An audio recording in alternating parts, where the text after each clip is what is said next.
Bismillahirrahmanirrahim. Assalamualaikum warahmatullahi wabarakatuh. Sahabat beriman yang dirahmati Allah subhanahu wa ta'ala, syukur alhamdulillah kita masih bisa berjumpa lagi di channel ini, channel inspirasi Islam dan keutamaan dalam beramal. Sholawat dan salam tetap kita curahkan kepada junjungan Nabi besar kita, Nabi Muhammad sallallahu alaihi wasallam. Allahumma salli ala Muhammad wa ala alihi sayyidina wa maulana Muhammad. Besar harapan dan doa saya, semoga saudaraku semua selalu diberikan kesehatan, dimurahkan rezekinya, dan dipanjangkan umurnya oleh Allah subhanahu wa ta'ala. Amin ya rabbal alamin. Sahabat beriman yang dirahmati Allah, pada video kali ini kita akan membahas tentang 9 keagungan bulan Dzulhijjah yang sangat luar biasa dan rugi jika kita melewatkannya. Keutamaan bulan Dzulhijjah perlu diketahui umat Islam agar dapat memaknainya dengan baik. Selain itu, pada bulan Dzulhijjah terdapat amalan-amalan yang dianjurkan oleh Rasulullah Shallallahu Alaihi Wasallam dan sahabat untuk dilakukan oleh kaum muslim di dunia untuk menyempurnakan ibadah. Bulan Dzulhijjah merupakan bulan ke-12 dalam urutan kalender Hijriah. Merujuk pada kalender Hijriah Indonesia tahun 2024 yang diterbitkan oleh Kementerian Agama, awal bulan Dzulhijjah bertepatan dengan tanggal 8 Juni tahun 2024 dan akan berakhir pada tanggal 6 Juli tahun 2024. Pada bulan Dzulhijjah terdapat beberapa keutamaan dan amalan yang dapat dilakukan umat Islam untuk beribadah dan selalu mendekatkan diri kepada Allah Subhanahu wa ta'ala. Dzulhijjah juga dikenal sebagai bulan untuk beribadah haji dan berkurban bagi kaum muslim yang mampu. Lantas apa sajakah keutamaan bulan Dzulhijjah dan amalan apa sajakah yang dianjurkan untuk dikerjakan bagi umat Islam? Yang pertama yaitu bulan Dzulhijjah adalah menjadi bulan haji. Pada bulan Dzulhijjah, bagi seluruh umat Islam di dunia yang telah mampu secara syariat berbondong-bondong menuju ke tanah suci untuk melaksanakan rukun Islam yang kelima, yaitu ibadah haji. Ibadah haji dilakukan umat Islam sebagai bentuk ungkapan rasa syukur atas nikmat dan rahmat Allah Subhanahu wa ta'ala. Kaum muslim yang berhaji mengorbankan badan dan hartanya, sehingga cara mengungkapkan syukur yang benar untuk selalu bersyukur nikmat harta dan kesehatan adalah dengan menggunakannya pada jalan yang telah diizinkan Allah Subhanahu wa ta'ala. Untuk melaksanakan ibadah haji, Allah Subhanahu wa ta'ala telah berfirman di dalam Al-Quran, Surah Al-Imran ayat 97. Walillahi 'alan nasi hijjul baiti man istata'a ilaihi sabila wa man kafara fa innallaha ghaniyyun 'anil 'alamin. Dan di antara kewajiban manusia terhadap Allah adalah melaksanakan ibadah haji ke Baitullah, yaitu bagi orang-orang yang mampu mengadakan perjalanan ke sana. Barang siapa mengingkari kewajiban haji, maka ketahuilah bahwa Allah Maha Kaya, tidak memerlukan sesuatu dari seluruh alam. Yang kedua yaitu termasuk bulan haram atau mulia. Bulan Dzulhijjah termasuk ke dalam bulan haram atau bulan yang dimuliakan oleh Allah Subhanahu wa ta'ala, di samping bulan Dzulqaidah, Muharram, dan bulan Rajab. Hal tersebut diisyaratkan oleh Allah Subhanahu wa ta'ala melalui firman-Nya di dalam Al-Quran Surah At-Taubah ayat 36, yang artinya, sesungguhnya jumlah bulan menurut Allah ialah 12 bulan, sebagaimana dalam ketetapan Allah pada waktu Dia menciptakan langit dan bumi. Di antaranya ada 4 bulan haram. Itulah ketetapan agama yang lurus. Maka janganlah kamu menzalimi dirimu dalam bulan yang 4 itu. Dan perangilah kaum musyrikin semuanya sebagaimana mereka pun memerangi kamu semuanya. Dan ketahuilah bahwa Allah beserta orang-orang yang takwa. Yang ketiga, yaitu terdapat keutamaan di 10 hari pertamanya. Bagi umat Islam yang selalu menjalankan ketaatan dan kebaikan pada 10 hari pertama bulan Zulhijjah, Allah Subhanahu wa Ta'ala akan memberikan pahala yang besar baginya.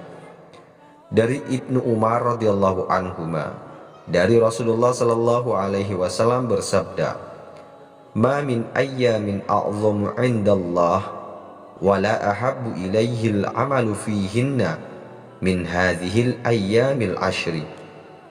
Tidak ada hari-hari yang lebih agung di sisi Allah dan amal soleh di dalamnya lebih dicintai olehnya daripada hari yang 10 hari pertama dari Zulhijjah. Hadis riwayat Ahmad, disahihkan oleh Syekh Ahmad Syakir. Keagungan yang keempat yaitu terdapat hari Arafah. Hari Arafah merupakan hari yang diagungkan dan sangat mulia. Pada hari ini, jemaah yang sedang melaksanakan puncak ibadah haji, yaitu wukuf di Arafah. Sehingga pada hari Arafah disebutkan hari terkabulnya doa. Dan bagi umat Islam yang berdoa di hari ini, doanya merupakan paling baik. Pada hari ini kaum muslim yang tidak melaksanakan ibadah haji dianjurkan untuk selalu bermuhasabah diri, berpuasa, bersedekah, beramal soleh, beribadah, bertaubat, dan memanjatkan doa kepada Allah Subhanahu wa Ta'ala. Keagungan yang kelima yaitu adanya ibadah berkurban. Selain dikenal sebagai hari raya haji, pada momen bulan Zulhijjah juga terdapat perintah untuk melaksanakan ibadah kurban bagi umat Islam. Ibadah kurban ini dilakukan dengan cara menyembelih hewan kurban yang sesuai dengan syariat Islam. Perintah berkurban bagi umat Islam telah disyaratkan oleh Allah Subhanahu wa Ta'ala melalui firman-Nya melalui Al-Quran di dalam surah Al-Kautsar ayat 2. Fasholli li rabbika wanhar. Maka laksanakanlah sholat karena Tuhanmu dan berkurbanlah. Keagungan yang keenam yaitu disempurnakannya Islam pada bulan Zulhijjah. Pada bulan Zulhijjah, Allah Subhanahu wa Ta'ala menyempurnakan agama Islam sebagai agama yang diwahyukan kepada para rasul dan diajarkan kepada para umat manusia. Hal tersebut terdapat pada firman Allah Subhanahu wa Ta'ala dalam Al-Quran, surah Al-Ma'idah ayat 3. Al-yawma akmaltu lakum dinakum wa atmamtu alaikum ni'mati wa raditu lakumul Islam madina. Pada hari ini telah aku sempurnakan bagi kalian agama kalian, dan telah aku sempurnakan nikmatku atas kalian, dan aku telah meridhoi Islam itu agama bagi kalian. Quran surah Al-Ma'idah ayat 3. Sahabat beriman yang dirahmati Allah Subhanahu wa Ta'ala, ulama sepakat bahwa ayat tersebut turun di bulan Zulhijjah saat haji wada berlangsung di hari Arafah. Namun hal ini berdasarkan atsar dari sahabat Umar bin Khattab. Seorang Yahudi berkata kepada Umar, "Wahai Amirul Mukminin, tahukah engkau satu ayat dalam kitab suci kalian yang kalian baca, yang jika seandainya ayat itu turun kepada kami, maka kami akan jadikan hari turunnya ayat tersebut sebagai hari raya?" Umar berkata, "Ayat apakah itu?" Yahudi itu membacakan ayat tersebut, "Al-yawma akmaltu lakum." Umar pun berkata, "Sungguh kami telah mengetahui di mana dan kapan ayat itu turun." Ayat itu turun pada saat Nabi sedang berada di padang Arafah di hari Jumat. Hadis riwayat Al-Bukhari. Keagungan yang ketujuh yaitu bulan Muktamar Islam dunia ada di bulan Zulhijjah. Umat Islam dari segala negara di dunia datang ke Tanah Suci untuk melaksanakan ibadah haji. Kemudian pada momen puncaknya yaitu hari Arafah, Mereka semua berkumpul di padang Arafah untuk melaksanakan rukun haji, yaitu wukuf. Keagungan yang kedelapan, yaitu Zulhijjah, bulan tanpa kekurangan. Bulan Zulhijjah merupakan bulan tanpa kekurangan. Keutamaan tersebut sebagaimana disebutkan dalam sebuah hadis yang diriwayatkan dari Abu Bakrah radhiyallahu an. Nabi Muhammad sallallahu alaihi wasallam bersabda, "Dua bulan Id, Ramadan dan Zulhijjah, tidaklah berkurang keutamaannya meskipun kadang-kadang 29 hari." Hadis riwayat Bukhari dan Muslim.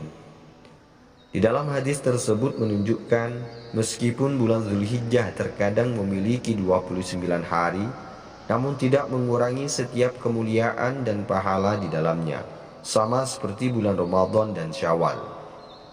Keagungan yang kesembilan, yaitu terdapat hari tasyrik di dalamnya. Hari tasyrik merupakan hari raya umat Islam yang dirayakan pada tanggal 11, 12 dan tanggal 13 Zulhijjah berdasarkan kalender Hijriah. Ketiga hari tersebut merupakan rangkaian penting dalam Islam dan berlangsung tepat setelah hari raya Idul Adha. Tasyrik atau tasyrik berasal dari bahasa Arab yang merupakan serapan dari kata syaroko yang memiliki makna matahari terbit atau menjemur sesuatu.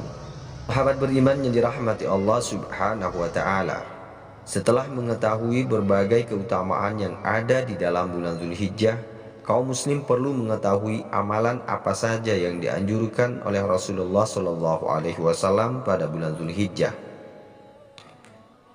Berbagai amalan dapat dilakukan oleh umat Islam saat bulan Zulhijjah tiba. Berikut beberapa amalannya. Yang pertama, yaitu puasa sunnah bulan Zulhijjah. Pada bulan Zulhijjah terdapat beberapa puasa sunnah.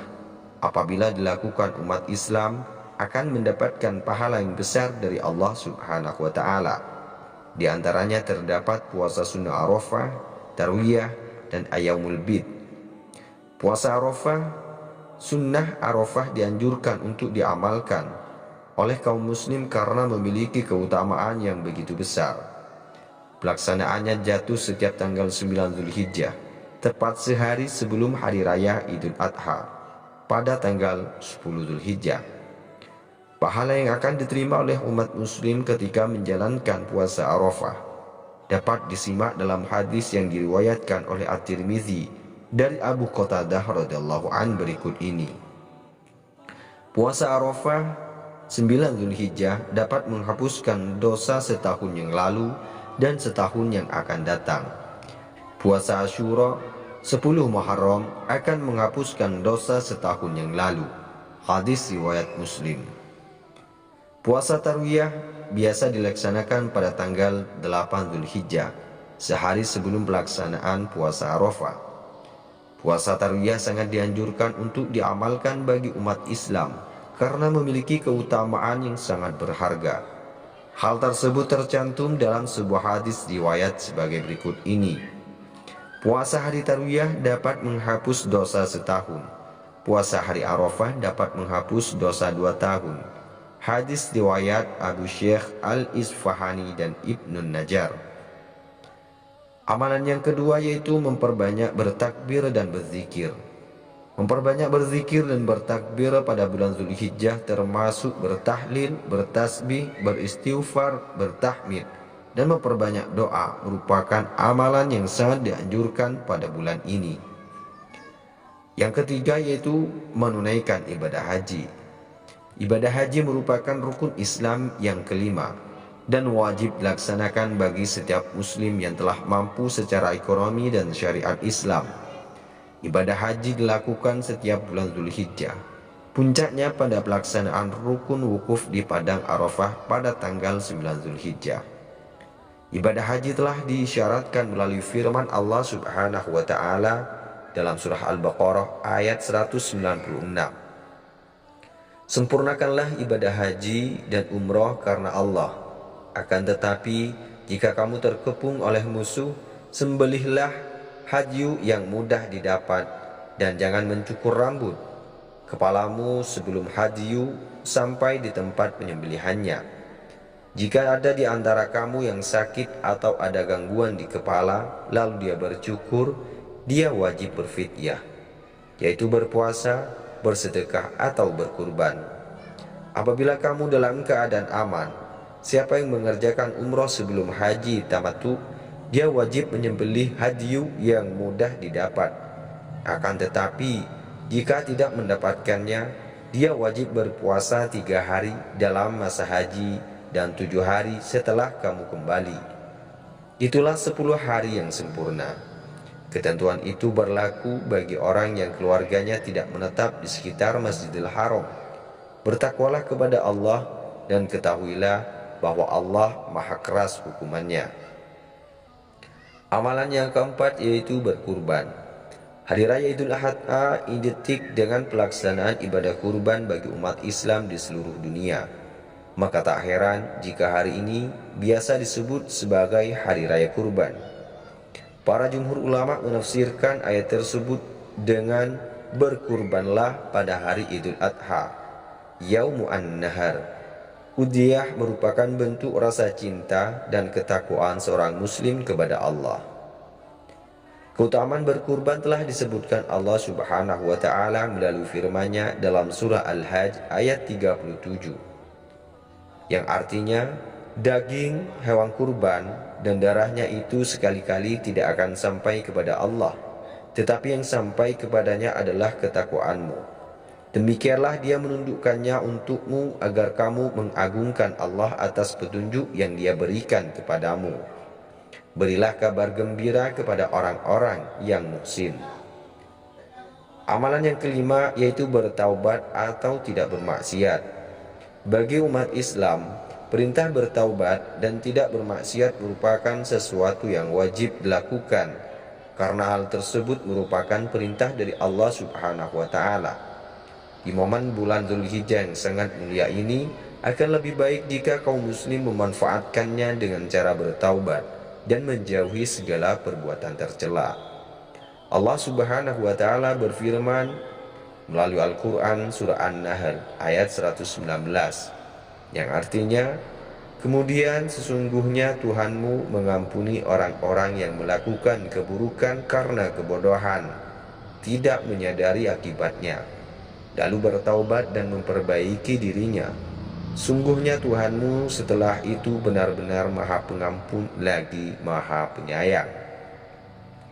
Baiklah sahabat beriman yang dirahmati Allah Subhanahu wa taala. Demikianlah penjelasan tentang 9 keagungan, keutamaan dan amalan yang dianjurkan pada bulan Dzulhijjah bagi seluruh umat muslim. Cukup sekian video ini, semoga bisa bermanfaat bagi kita semua dan semoga bisa menjadi wasilah bagi kita semua. Wassalamualaikum warahmatullahi wabarakatuh.